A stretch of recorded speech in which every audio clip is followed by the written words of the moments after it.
राधे श्याम राधे श्याम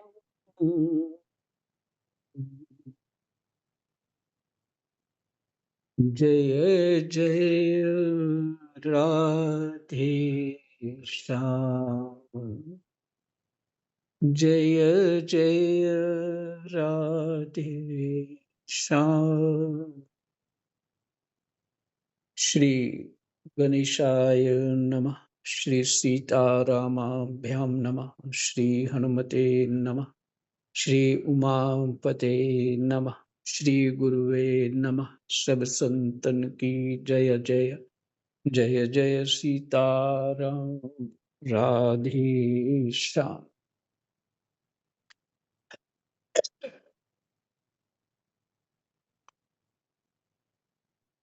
श्रीमद् भागवत महापुराण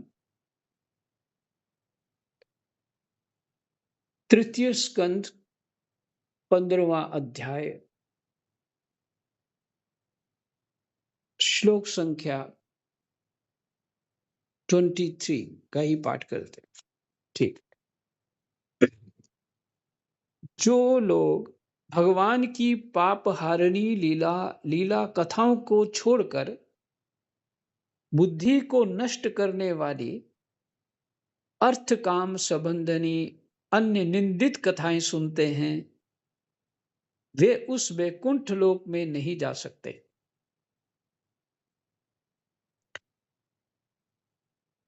संसार की ही बातों में लगे रहना, धन कैसे कमाना है, व्यवहार कैसे करना है और अच्छा अच्छा व्यवहार करें, लोग हमें प्रशंसा करें, इसी में लगे रहना, अपने समय को व्यर्थ कर देना है। और काम संबंधी अर्थ वही संसारिक कामनाएं, निंदित कथाएं सुनते हैं। वही वहां होता क्या है, ये थोड़ी कुछ और बात, सब आप जानते हैं क्या कथाएं, क्या बातें होती रहती हैं।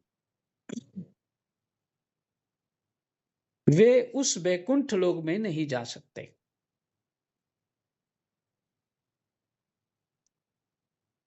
फिर से, जो लोग भगवान की पापापहारिणी लीला कथाओं को, पापापहारिणी पापों को हरने वाली भगवान की लीला कथाओं को छोड़कर बुद्धि को नष्ट करने वाली, भगवान की लीला कथाओं को छोड़कर के संसार की बातों करते रहना। और आजकल तो बहुत बढ़िया एक कलयुग ने हमको साधन दिया है, टीवी और मोबाइल। बुद्धि जाती नहीं, संसार का चिंतन ही है और कुछ नहीं। बुद्धि को और गहरा संसार का चिंतन कराते हैं।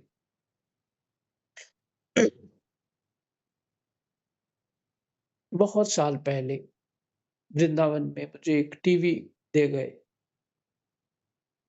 और मैं टीवी देख रहा था, उसमें रिकॉर्डिंग वगैरह भी।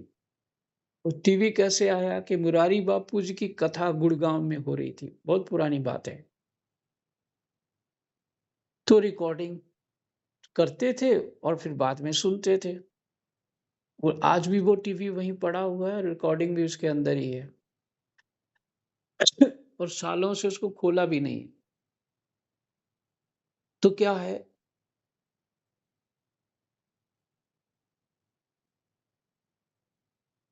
एक साल तक मैं उसमें न्यूज सुनता रहा। बाद में जब टीवी खोलोगे तो कुछ ना कुछ आएगा, तो वो आश्चर्य में दिखता है। अच्छा, दुनिया में ऐसे घटना हो रही है, ये हो रहा है, वो हो रहा है। तो दुनिया के प्रति हमारा एक अलग तरह का भाव बनने लग जाता है कि संसार अच्छा नहीं, दुनिया बड़ी खराब है। तो बंद कमरे में भी डरने लग जाते हैं। उसका परिणाम यही होता है। यह संसार के प्रति बुद्धि बहुत खराब हो जाती है, संसार को अच्छे भाव से नहीं देख सकते। तो ये भगवान की कथाओं से हटाने वाला बहुत अच्छा साधन है, टीवी और मोबाइल। और तो 1 साल तक मैं ये समय जब भी मिलता तो खबरें ज़रूर सुनता, कहाँ क्या हो रहा है, कैसे, ऐसे चल रहा था। और उसमें क्या हुआ मेरे को कि मेरी बुद्धि वैसी हो गई संसार के प्रति, और इधर पाठ भी चलता था मेरा। बहुत बार मैं ये चिंतन करता इससे पहले कि मेरी बुद्धि उधर क्यों जाती है? लेकिन फिर भी वो मैं समय आने पे खोल के बैठ जाता है, अच्छा देख लेता हूँ, बुद्धि हट जाएगी, देख लेता हूँ, बुद्धि हट जाएगी। ऐसे भाव से मैं देख लेता। तो एक दिन उसी बात को चिंतन कर रहा था कि मैं इसकी पकड़ में क्यों हूँ? तो उसी समय आया कि विचार स्वतः ही भगवान ने दिया, क्योंकि मैं उस बात को बड़ा दुखी होके चिंतन कर रहा था कि ये टीवी वाले दिखाएँगे क्या तुम्हें? यही दिखाएँगे काम, क्रोध, लोभ, मोह, अहंकार। इस उसके उसी की चर्चा है। ये उसी की चर्चा है। संसार क्या है? अज्ञान रूपी संसार तो यही है। मुझे अच्छी तरह याद है। उसी समय उसकी जो डिश की तार काट दी मैंने और उसको समेट के अलमारी में रख दिया। वो अभी भी वैसे का वहीं पड़ा हुआ। तो तात्पर्य ये कहने का है, अपना विवेक लगाना पड़ेगा। और जिन्होंने भगवत प्राप्ति करी है या ब्रह्मा जी ने जो तप किया है, वो अनंत समय जो उन्होंने तप किया, वो तो केवल परमात्मा में बुद्धि रखी। तो तप यही है हमारा। येन केन प्रकारेण, जिस जैसे तैसे भी अपनी बुद्धि परमात्मा में लगाए रखे, ये है तप। कर्म कर रहे हैं तो भगवान की सेवा कर रहे हैं। कोई शास्त्र ही कह रहा है ना। जो ज्ञानी लोग वो देख रहे हैं, सिया राम मैं सब जग जानी, करो प्रणाम जोरी जुग पानी। और वो शास्त्र ही कह रहा है कि ये संसार पापमय है। तो इसका अर्थ क्या हुआ? जब अज्ञान दृष्टि से, संसार की दृष्टि से हम देखते हैं संसार को, तो पापमय ही है। बिल्कुल। क्यों? कामना युक्त, काम क्रोध लोभ मोह अहंकार के अतिरिक्त यहाँ कुछ है नहीं। ज्ञान की दृष्टि से ही संसार भगवान में। तो अभी हमारी दृष्टि कौन सी है? हमारी दृष्टि तो वैसी शुद्ध हुई नहीं कि परमात्मा में ही दिख रहा। तो इसलिए जब तक भगवान की लीला कथा, ये पापापहारिणी लीला कथाओं को नहीं सुनते, तब तक ये पापमय संसार छूटेगा ही नहीं।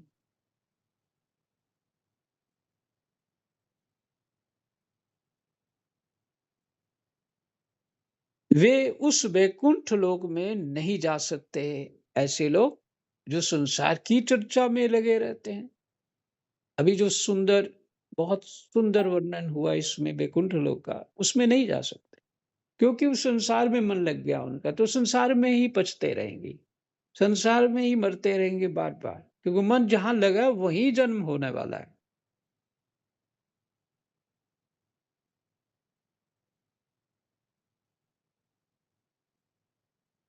हाय, जब वे अभागे लोग इन सारहीन बातों को सुनते हैं,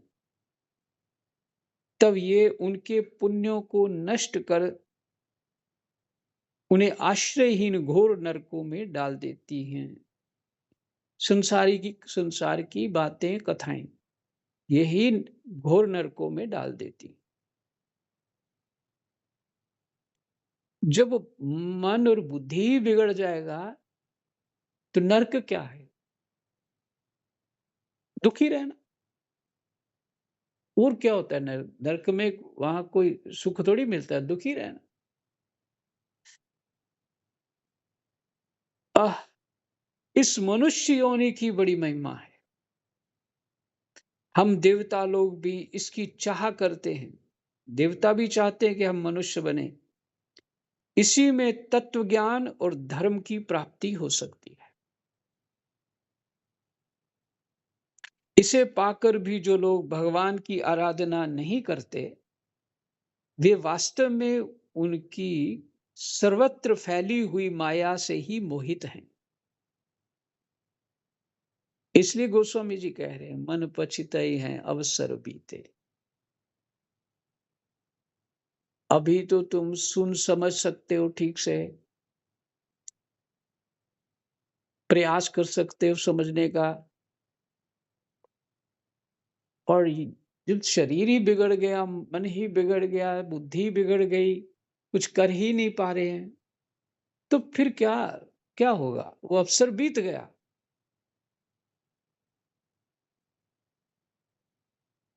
तो अवसर बीत गया, आप किस योनि में जाएंगे, कहाँ जाएंगे, क्या होगा?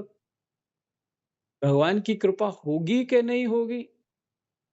इसलिए जब तक अपने मन को भगवान की कथाओं में नहीं, जब तक नहीं डुबोएगा, तब तक तो अवसर जो है उस संसार में रचने पचने वाला बना ही रहेगा। तो इसलिए संसार, देखिए कौन क्या कर रहा है, बड़े बुजुर्ग हो जाते हैं तो वही चिंता में रहते हैं, कौन है, क्या है, क्यों? अरे भाई क्यों, क्या हो जाना है, कौन क्या से क्या हो जाना है? ये सोचना तू कौन है, तू क्या है, क्योंकि अभ्यास हो गया, सारी उम्र यही किया। तो इन सब जो विचित्र हमारी स्थितियां हैं, उससे बाहर निकलने का प्रयास करना चाहिए। ये होगा ही, ऐसा नहीं। इसलिए भगवान की कथाओं में डुबो दो चित्त को।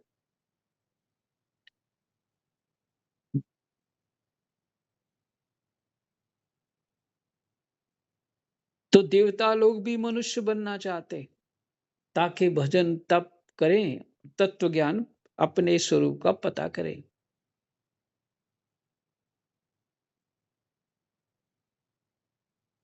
कहते हैं जो ऐसा नहीं कर पाते, वे वास्तव में उनकी सर्वत्र फैली हुई माया से ही मोहित हैं। श्री हरि का निरंतर चिंतन करते रहने के कारण जिनसे यमराज दूर रहते हैं, आपस में प्रभु के सुजश की चर्चा चलने पर अनुराग जन्य विह्वलतावश जिनके नेत्रों से अविरल अश्रुधारा बहने लगती है तथा शरीर में रोमांच हो जाता है, और जिनके से शील स्वभाव की हम लोग भी इच्छा करते हैं, वे परम भागवत ही हमारे लोकों से ऊपर उस वैकुंठ धाम में जाते हैं। ये कौन कह रहे हैं? देवता।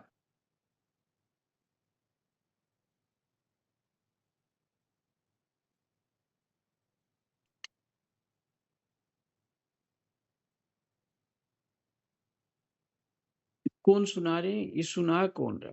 देवताओं के प्यारे देवताओं, जिस समय दासियों को साथ लिए हुए, अच्छा, ये ब्रह्मा जी सुना रहे।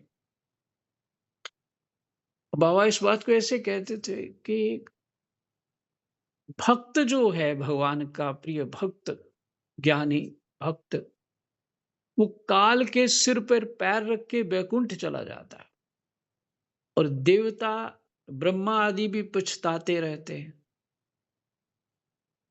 कि इतने नीचे स्तर पे रहने वाला भगवत धाम में चला गया। और हम यहाँ कुछ कर नहीं पाए, अपने लिए अभी तक जो साधन करना है, वो हो नहीं पाया। ये बाबा ऐसे सुनाया करते थे। तो वही बात, श्री हरि का निरंतर चिंतन करते रहने के कारण जिनसे यमराज दूर रहते हैं, भगवान के भक्तों पर यमराज का जोर नहीं चलता। ये आगे कथा आएगी। अ, अजामिल का प्रसंग है ये। दूत आए थे, भगवान के पार्षद आ गए, तो दूतों को भगा दिया। तो इसलिए भगवान के भक्तों पर यमराज का वश नहीं चलता। आपस में प्रभु के सुयश की चर्चा चलने पर आपस में भक्त लोग यही करते हैं। भगवान के सुयश की चर्चा चलने पर अनुराग जन्य विह्वलता, उनके प्रति अनुराग होना और उसमें विचलित होना, उनकी कि परमात्मा कब मिलेंगे, जिनके नेत्रों से अविरल अश्रुधारा बहने लगती है तथा शरीर में रोमांच हो जाता है, और जिनके जिनके से शील स्वभाव की हम लोग भी इच्छा करते हैं, वे परम भागवत ही हमारे लोगों से ऊपर उस वैकुंठ धाम में जाते हैं। ब्रह्मा जी कह रहे हैं, क्योंकि ब्रह्मा जी सुना रहे हैं, कौन सुना रहे थे? ठीक से देख रहे थे। हाँ, ब्रह्मा जी कह रहे हैं।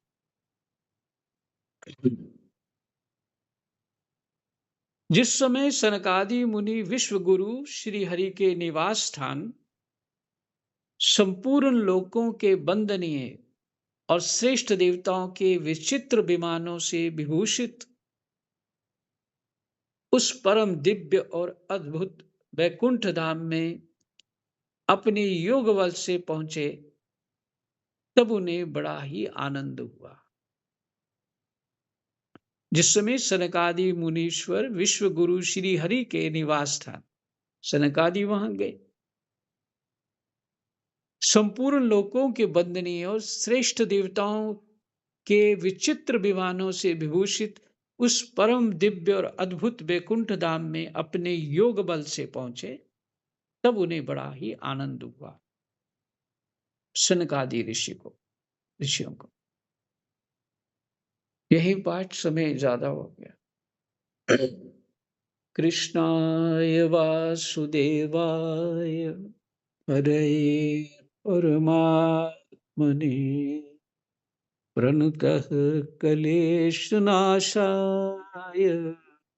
गोविंदाय नमो नमः। जय जय।